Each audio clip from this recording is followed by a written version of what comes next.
Item ಯಾವುದೇ ಇರಲಿ try ಮಾಡಿ ಆಚಿ ಚಿಕನ್ ಮಸಾಲಾ. ಆಚಿ ಚಿಕನ್ ಮಸಾಲಾ. ಯಾರು ಈ ಯೋಜನೆ ಮಾಡಿದ್ರು ಅವ್ರಿಗೆ ಯಾಕೆ ಪತ್ರ ಬರೆಯಕ್ಕೆ ಹೋದ್ರಿ ನೀವು ಅಂತ ಯೋಜನೆ ಮಾಡಿದವ್ರು ಯಾರೇ? ಎರಡನೇ ಸರಿ ಮುಖ್ಯಮಂತ್ರಿ ಆಗ 18ರಲ್ಲಿ ಮುಖ್ಯಮಂತ್ರಿ ಆದಾಗ ಅವಾಗ ಬಿಟ್ಬಿಡಿದ್ರೆ ಸಮಸ್ಯೆ ಇತ್ತ ಇದು? ನಾನು ಹೇಳಿದೆ ಮುಖ್ಯಮಂತ್ರಿಗಳು ನಮ್ಮ ಗಮನಕ್ಕೆ ತರದೆ ಯಾರೋ ಪತ್ರ ಬರ್ಸೋ ಮುಖ್ಯಮಂತ್ರಿಗಳು ಕೈ. ನಾನು ಹೇಳಿದ ಅವಶ್ಯಕತೆ ಇಲ್ಲ, ನೀವು ಬೇರೆಯವ್ರಿಗೆ ಬರೀರಿ, ಬೇಕಾದ್ರೆ ಬಿಜೆಪಿ ಅವ್ರಿಗೆ ಯಾರು ಇನ್ನೊಬ್ರು ಬರೀರಿ. ಕುಮಾರಸ್ವಾಮಿ ಅವರೇ ಯೋಜನೆ ಮಾಡ್ಬಿಟ್ಟು ಬಂದ್ರಿ ಇಲ್ಲ ಚರ್ಚೆ ಮಾಡ್ತೀನಿ ಅಂದ್ರೆ ಅರ್ಥ ಏನ್ರಿ? ಹಾಸ್ಯಾಸ್ಪದ ಅಲ್ವಾ ಅದು? ಯೋಜನೆ ಮಾಡಿದವರೇ ಬನ್ನಿ ಚರ್ಚೆ ಮಾಡೋಣ ಅಂದ್ರೆ ಹಾಸ್ಯಾಸ್ಪದ ಅಲ್ವಾ? ಈಗ ಅವ್ರಿಗೆ ಅವಕಾಶನೇ ಸಿಕ್ಕಿಲ್ಲ ಅಂತಂದ್ರೆ ಓಕೆ, ಅವ್ರಿಗೆ ಎರಡನೇ ಸರಿ ಅವಕಾಶ ಸಿಕ್ಕಿತ್ತು. 2018ರಲ್ಲಿ ಪುನಃ ಮುಖ್ಯಮಂತ್ರಿ ಆದ್ರಲ್ಲ, ಆವಾಗ ಇದು ನನ್ನ ಕನಸಿನ ಯೋಜನೆ, ನಾನು ಬಿಡ್ಲಿಕ್ಕೆ ತಯಾರಿಲ್ಲ, ಅಭಿವೃದ್ಧಿ ಆದಂತ ಜಾಗದಲ್ಲಿ 40% ಕೊಡ್ತೀನಿ ಅಂದ್ರು. ಅದು ರೈತರ ಪರ. ನಾವು 45-50 ಕೊಡ್ತೀವಿ ಅಂದ್ರೆ ನಾವು ರೈತರ ವಿರೋಧಿಗಳು. ಏನ್ ಮಾಡೋದು ನಾವು? ಅದಕ್ಕೆ ಅವ್ರು ರಾಜಕೀಯ ಬೆರ್ಸಕ್ ಬಂದವ್ರೆ. ಅದ್ರ ಅವಶ್ಯಕತೆ ಇರಲ್ಲ ಮುಖ್ಯಮಂತ್ರಿಗಳಿಗೆ. ಆಮೇಲೆ ಮುಖ್ಯಮಂತ್ರಿಗಳು ನಾವು ಹೇಳೋದು ಕುಮಾರಸ್ವಾಮಿ ಒಂದು ಪಾಯಿಂಟ್ ಹೇಳ್ತಾರೆ, ರೆಡ್ ಝೋನ್ ಇರೋದ್ರಿಂದ ಏನ್ ಸಮಸ್ಯೆ ಆಗಿದೆ ಅನ್ನೋದು ಒಂದು ಹೇಳ್ತಾರೆ. ಎರಡನೇದು ಸರ್, ನನ್ನ ಯಾರು ಕೂಡ ಯೋಜನೆ ಕೈಬಿಡಿ ಅಂತ ಹೇಳಿ ಬಂದು ಈ ಭಾಗದ ರೈತರನ್ನ ಮೀಟ್ ಮಾಡಿಲ್ಲ ಅನ್ನೋದು ಕೂಡ ಹೇಳ್ತಾರೆ. ಚಾಮುಂಡೇಶ್ವರಿ ದೇವಸ್ಥಾನದಲ್ಲಿ ಬಂದ ಮಾತು ಹೇಳ್ಬಿಟ್ರೆ ನಾನು ರಾಜಕೀಯದಿಂದ ನಿವೃತ್ತಿ ಹೊಂದ್ಬಿಡ್ತೀನಿ. ಬಂದು ಅವ್ರು ಪೂಜೆ ಮಾಡ್ಬಿಡ್ಲಿ, ನಾನು ಹೇಳಿಲ್ಲ ಈ ಮಾತನ್ನ ಅಂತ. ಸುಮ್ಮನೆ ನೋಡ್ರಿ, ಡೋಂಗಿ ರಾಜಕಾರಣ ಬಿಡಬೇಕು. ರಾಜಕಾರಣಿಗಳು ನೇರವಾಗಿ ಮಾತಾಡಬೇಕು, ನೇರವಾದಂಥ ವಿಚಾರ ಚರ್ಚೆ ಮಾಡಬೇಕು. ಬಂದು ಹೇಳಕ್ಕೆ ಹೇಳ್ರಿ. ಇದೇ ರೈತರು ಹೇಳಿದ್ ನನಗೆ, ಅವಾಗ ವಿಡಿಯೋ ಮಾಡ್ಕೋಬೇಕಾಯ್ತು ಅಷ್ಟು ನಮ್ಮವರು. ಸುಮ್ಮನೆ ಡೋಂಗಿ ರಾಜಕಾರಣ ಆಯ್ತಪ್ಪ. 2018ರಲ್ಲಿ ಆನ್ಲೈನ್ ರೆಸಲ್ಯೂಷನ್ ಅವರೇ ಅಧಿಕಾರಕ್ಕೆ ಬಂದಾಗ ತರಿಸ್ಬಿಟ್ಟು ಕ್ಯಾಬಿನೆಟ್ ನಲ್ಲಿ ನೋಡ್ರಿ ಇದನ್ನ ಡ್ರಾಪ್ ಮಾಡಿದ್ರಿ ಅಂತ ಮಾಡೋದು ಮುಗಿದಾಗಿತ್ತು, ಮಾಡ್ಬೋದಾಗಿತ್ತಲ್ಲ. ಈಗ ನಾಟಕ ಯಾಕೆ ಆಡಬೇಕು? ಆನ್ಲೈನ್ ರೆಸಲ್ಯೂಷನ್ ರೆಡ್ ಝೋನ್ ಇಂದ ತೊಂದರೆ ಏನಾಗುತ್ತೆ ಅಂತ ನೀವು ಆಗ್ಲೇ ಮಾಹಿತಿ ತಗೊಂಡಿರ್ಬೇಕಲ್ಲ. ರೆಡ್ ಝೋನ್ ಇರೋದ್ರಿಂದ ಯಾವುದು ಏನು ಕೂಡ ಅಲ್ಲಿ ಕನ್ವರ್ಷನ್ ಆಗ್ಲಿ ಮತ್ತೊಂದಾಗ್ಲಿ ಅಭಿವೃದ್ಧಿ ವಿಚಾರ ಮಾಡ್ಲಿಕ್ಕೆ ಸಾಧ್ಯ ಇಲ್ಲ.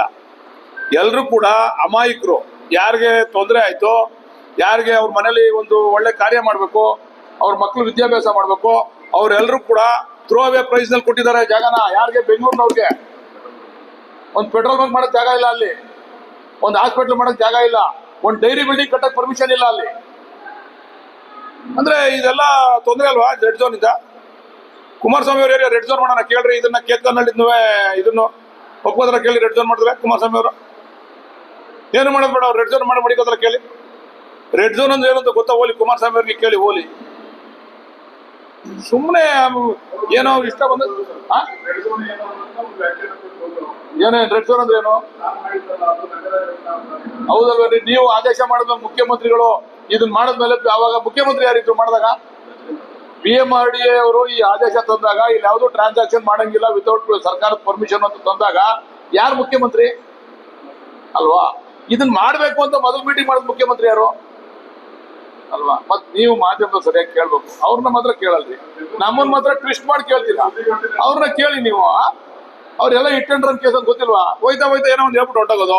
ನೀವು ಮಾಧ್ಯಮದವ್ರು ಅದೇ ತೋರಿಸ್ತೀರಾ, ಅದನ್ನ ನೀವು ಟ್ವಿಸ್ಟ್ ಮಾಡಲ್ಲ. ಯಾರು ಸ್ವಾಮಿ ಮುಖ್ಯಮಂತ್ರಿ ಆಗಿರೋದು ಯಾರು ಕೇಳಿದ್ರ?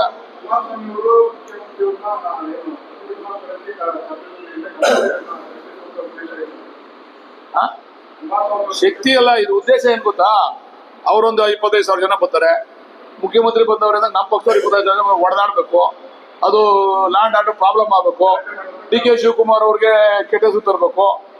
ಅಲ್ಲ ಕಣ್ರಿ, ಆ ಸ್ಥಳದಲ್ಲಿ ಅವ್ರ ರೈತರು ಬರ್ತಾರೆ, ನಮ್ಮವರು ಬರ್ತಾರೆ. ಹೊಡೆದಾಡಿದ್ರೆ ನಾಳೆ ಕೆಟ್ಟ ಹೆಸರು ಯಾರಿಗೆ? ಕುಮಾರಸ್ವಾಮಿ ಅವರು ಇದರಲ್ಲಿ ಬೆಳೆ ಬೇಯಿಸ್ಬೇಕು.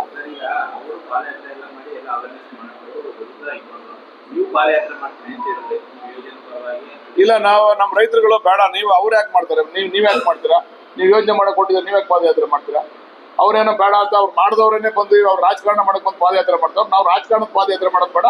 ನಮಗೆ ಪರಿಹಾರ ಬೇಗ ಕೊಡಿ, ಫೈನಲ್ ನೋಟಿಫಿಕೇಶನ್ ಮಾಡಿ ನಮಗೆ ಬೇಗ ಪರಿಹಾರ ಕೊಡಿ ಸ್ವಾಮಿ. ನಮ್ಮನ್ನು ಇನ್ನೂ ನೀವು ತ್ರಿಶಕ್ತಿ ಸ್ವರದಲ್ಲಿ ಇಟ್ಟಿದ್ದೀರಾ ಅಂತ ನಮ್ಮವರೆಲ್ಲ ಗಲಾಟೆ ಮಾಡಿದ್ರು.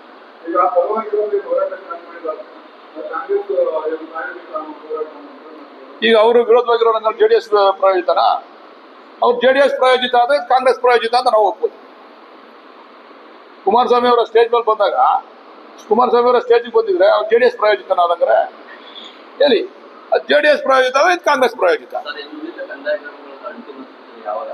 ಅದೇ ಶೀಘ್ರದಲ್ಲೇ ಮಾಡ್ತೀವಿ, ಅದು ಶೀಘ್ರದಲ್ಲೇ ಆಗ್ತದೆ. ಎಲ್ಲದಕ್ಕೂ ಸಾಧಕ ಬದ್ಧ. ಗ್ಯಾರಂಟಿ ನ್ಯೂಸ್, ಸುದ್ದಿ ಖಚಿತ, ನ್ಯಾಯ ನಿಶ್ಚಿತ.